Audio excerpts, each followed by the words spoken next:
श्री गणेशाय नमः। ओम श्री गुरुवे नमः। आज की भगवत चर्चा संत श्री डोंगरे जी महाराज के भागवत कथा प्रवचन पर आधारित भाग 63। अब उखल बंधन की कथा आती है। यशोदा मैया एक बार श्री कृष्ण को घर में माखन चोरी करने पर बांधती हैं। जिस डोरी से बांधती हैं वो डोरी 2 अंगुल कम हो जाती है। उस डोरी के साथ दूसरी डोरी लगाती हैं। उस डोरी से लाला को बांधने का प्रयत्न करती हैं। वह दूसरी रस्सी भी 2 अंगुल कम हो जाती है। यशोदा मैया श्री कृष्ण को बालक समझ करके बांधती हैं। ऐश्वर्य शक्ति कहती है, श्री कृष्ण मेरे पति हैं, मेरे पति को तुम कैसे बांधती हो? मैं देखती हूं मेरे पति को कोई बांधे, यह मुझसे सहन नहीं होगा। ऐश्वर्य शक्ति ने रस्सी में प्रवेश किया है, इसलिए रस्सी 2 अंगुल कम हो जाती है। भगवान ने ऐश्वर्य शक्ति से कहा, मेरी माँ को मुझे बांधने की इच्छा है, तुम क्यों गड़बड़ करती हो? तुम जाओ यहां से। मेरी माँ को बांधने की इच्छा है, मैं माँ को आनंद देने के लिए आया हूं। द्वारका में आऊंगा तब तुम्हारा पति बन करके आऊंगा। आज मैं तेरा पति नहीं हूं, मैं यशोदा माँ का बालक हूं। मेरी माँ को बांधने की इच्छा है, तुम क्यों विघ्न करती हो? तुम जाओ यहां से। लाला ने कहा, मेरी माँ को बांधने में ही संतोष है, सुख होता है तो मैं बंधन में आऊंगा। भगवान ने बंधन को स्वीकार किया है। ईश्वर जब बंधन में आते हैं तब जीव बंधन से छूटता है। जो जीव परमात्मा को प्रेम से बांधता है वह जीव माया के बंधन से छूट जाता है। माया सबको बांधती है। 9वें अध्याय में यशोदा मैया बाल कृष्ण को बांधती हैं, यह कथा है। अगले अध्याय में यमला अर्जुन की मोक्ष की कथा आती है। कुबेर भंडारी के बालक नलकूबर मणिग्रीव को नारद जी का श्राप हुआ था। नारद जी के श्राप से नंद बाबा के आंगन में पेड़ हुए थे। संपत्ति और शक्ति का जो केवल भोग विलास में ही दुरुपयोग करता है वह दूसरे जन्म में पेड़ हो जाता है। कुबेर के 2 बालक हैं, उनको अपने पिता की संपत्ति मिली है। श्रम से जो पैसा मिलता है वह बुद्धि को जल्दी नहीं बिगाड़ता है। बिना परिश्रम के जिसको ज्यादा धन मिलता है उसकी बुद्धि जल्दी बिगड़ती है। कुबेर के 2 बालक हैं, पिता की संपत्ति मिली थी, अनेक गंधर्व कन्याओं के साथ लग्न किया था, गंगा जी में खेलते थे। नारद जी ने श्राप दिया, वे शक्ति और संपत्ति का उपयोग केवल भोग विलास में ही करते थे। नारद जी ने श्राप दिया, पेड़ हो जाओ। पेड़ होने के बाद तपश्चर्या करनी पड़ती है, वर्षा सहन करनी पड़ती है, ठंड सहन करनी पड़ती है, गर्मी सहन करनी पड़ती है। जो तप नहीं करता है, जो भोग विलास में ही संपत्ति का, शक्ति का दुरुपयोग करता है, उसको दूसरा जन्म पेड़ का मिलता है। नारद जी ने श्राप दिया था। कुबेर के 2 बालक नलकूबर और मणिग्रीव वृक्ष हुए थे। उखल के साथ बंधे बाल कृष्ण उखल को खींचते हुए बाहर जाते हैं। वृक्षों को श्री कृष्ण चरण का स्पर्श हुआ है। वृक्षों में से 2 देव पुरुष बाहर निकले हैं। नमः परम कल्याण, नमः परम मंगल, वासुदेवाय शांताय यदुनाम पतये नमः। वाणी गुणानुकथने श्रवणौ कथायाम, हस्तौ च कर्मसु मनस्तव पादयुर्यनः। स्मृत्याम शिरस्तव निवास जगत प्रणामे, दृष्टि ही सताम दर्शनेस्तु भवत्तु नाम। नलकुबर भगवान की स्तुति करते हैं, हमारी वाणी श्री कृष्ण का वर्णन करे। नलकूबर मणिग्रीव स्वधाम में गए हैं। नंद बाबा बालकृष्ण लाल को छुड़ाते हैं। यशोदा मैया ने बालकृष्ण को बांधा था, इसीलिए श्री कृष्ण का एक नाम दामोदर हुआ है। सुखदेव जी महाराज वर्णन करते हैं, धीरे धीरे बालकृष्ण बड़े हुए हैं। छोटे छोटे बछड़ों को लेकर के श्री कृष्ण बालकों के साथ यमुना जी के किनारे खेलने जाते हैं। श्री कृष्ण की लीला इतनी मधुर है कि संत श्री कृष्ण लीला का चिंतन करते हुए तन्मय हो जाते हैं। लीला से नवीन नवीन भाव उत्पन्न होते हैं। श्री कृष्ण की सभी लीलाएं जीव के कल्याण के लिए हैं। अघासुर बकासुर का भगवान उद्धार करते हैं। कंस राजा ने अघासुर नाम का एक राक्षस भेजा है। अघासुर आया है जहां ग्वाल बाल मित्रों के साथ श्री कृष्ण खेलते हैं। अघासुर ने देख लिया है यही कंस का काल है, मैं इसको मारूंगा। अघासुर ने विचार किया, अजगर का स्वरूप धारण करके मैं यहां बैठूंगा। ग्वाल बाल मित्रों के साथ श्री कृष्ण के मुख में आने के बाद मैं अपना मुख बंद कर लूंगा, कंस के काल को मैं मार डालूंगा। अघासुर ने भयंकर अजगर का स्वरूप धारण किया है, मुख फाड़ करके बैठा है।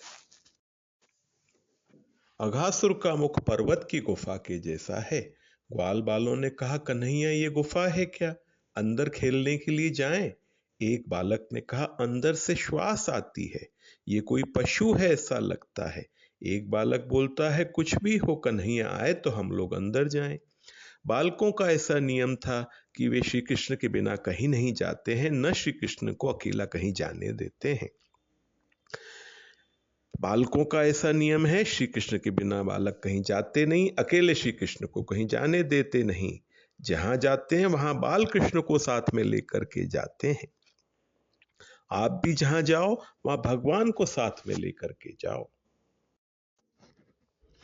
वक्ता कथा करते समय भगवान का दर्शन स्मरण करता हुआ बोले तो भगवान सिखाते हैं, ऐसा बोलो ऐसा बोलो। श्रोता कथा सुनने के लिए बैठे और भगवान को साथ में लेकर बैठे तो कथा का रहस्य जल्दी ध्यान में आएगा। कोई भी काम करो तो भगवान को साथ में रखो। ईश्वर से विभक्त न होना, उसी का नाम भक्ति है। कोई भी काम करो तो भगवान को साथ में रखो। जो भगवान को साथ में रखता है उसको भगवान शक्ति और बुद्धि देते हैं। जिसको भगवान की शक्ति और बुद्धि मिली है उसका व्यवहार भी सुखमय होता है। भगवान को साथ में रखने का क्या अर्थ है? भगवान की मूर्ति को हाथ में लेके घूमना चाहिए? नहीं नहीं। कुछ कुछ समय में मन से अपने भगवान का दर्शन करो। भगवान मेरे साथ में है, भगवान को भूलना नहीं। ऐसी आदत डालो कि कुछ कुछ समय बाद भगवान का मैं दर्शन करूं। भगवान के दर्शन के बिना मैं रह नहीं सकता। भगवान के मानसिक दर्शन में जिसको तृप्ति होती है वह वैष्णव नहीं है। भगवान के दर्शन में लोभ रखो, भगवान को इस प्रकार साथ में रखो। भक्तों के पीछे पीछे भगवान चलते हैं। बालकों के पीछे पीछे भगवान अघासुर के मुख में प्रवेश करते हैं। अघासुर विचार करता है, मैं अब अपना मुख बंद करूं। श्री कृष्ण जानते हैं यह राक्षस है। अंदर जाने के बाद श्री कृष्ण ने महिमा शक्ति प्रकट की है। अब अघासुर के श्वास बाहर नहीं निकलते हैं। श्वास अंदर जाता है, बाहर आता है, यह प्रक्रिया सतत होती है। योगियों ने इसी का वर्णन किया है, हंसम सोहम। प्राणवायु बाहर आती है, बाहर से अंदर आती है, बाहर जाती है। ऐसी प्रक्रिया सतत होती है। भगवान ने महिमा शक्ति से अपना स्वरूप ऐसा बढ़ाया कि अघासुर के प्राणों को बाहर निकलने का रास्ता ही नहीं मिलता है। अघासुर के प्राण अंदर ही अंदर घुटने लगे हैं, व्याकुल हुआ है। फिर तो ब्रह्मरंध्र को फाड़ करके अघासुर के प्राण बाहर निकलते हैं। श्री कृष्ण ने मित्रों को कहा है, चलो बाहर जाएं, ये गुफा नहीं है। भगवान बाहर आते हैं और अघासुर के प्राण श्री कृष्ण चरणों में मिल जाते हैं। अघासुर को मुक्ति मिली है। अघासुर शब्द का थोड़ा विचार करो। अघ शब्द का अर्थ होता है पाप और असु शब्द का अर्थ होता है प्राण। र शब्द का अर्थ होता है खेलना। जिसके प्राण पापों में खेलते हैं, पाप करने में जो सुख समझता है, वही राक्षस है, वही अघासुर है। पाप करके कोई सुखी हुआ नहीं है। पाप का फल दुख है, पुण्य का फल सुख है। पाप करने में जो सुख समझता है वही अघासुर है। पाप पहले मन में आता है, मन बिगड़ता है। मन बिगड़ने पर मन का तिरस्कार करो। मन बिगड़ने पे मन को धिक्कारो। लोग तुम्हें वैष्णव कहते हैं, ऐसे खराब विचार करता है, तुम्हें मार पड़ेगी। कदाचित मन भले ही पाप करे, वाणी में पाप ना आए। वाणी जब बिगड़ती है तभी वर्तन भी बिगड़ता है। वाणी जब तक नहीं बिगड़ती तब तक वर्तन अर्थात कर्म नहीं बिगड़ता है। इसीलिए संत बार बार कहते हैं, जीभ से भगवान के नाम का जप करो। जो जीभ से सतत जप करता है उसकी जीभ खराब शब्द नहीं बोलती। खराब काम तब होता है जब खराब शब्द बोलता है। वाणी बिगड़ने के बाद में वर्तन अर्थात कर्म भी बिगड़ता है। भागवत जी में वर्णन किया है, अघासुर के पेट में बालक जाते हैं तब ताली बजाते हैं। आप भी कीर्तन में ताली बजाओ। अनेक जन्म से जीव पाप करता आया है। मन अनेक जन्म का बिगड़ा हुआ है।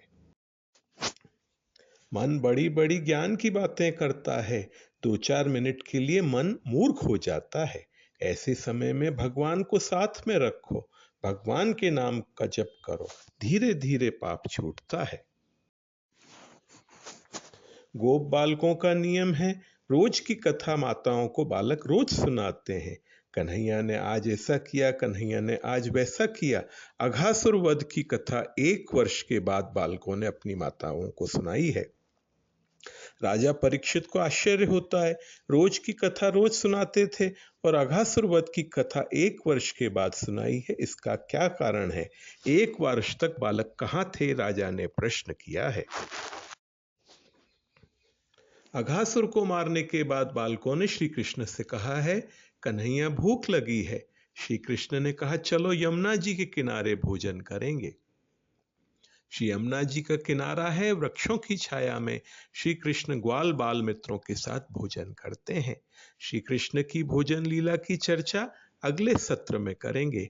आज के लिए बस इतना ही। ओम श्री गुरुवे नमः।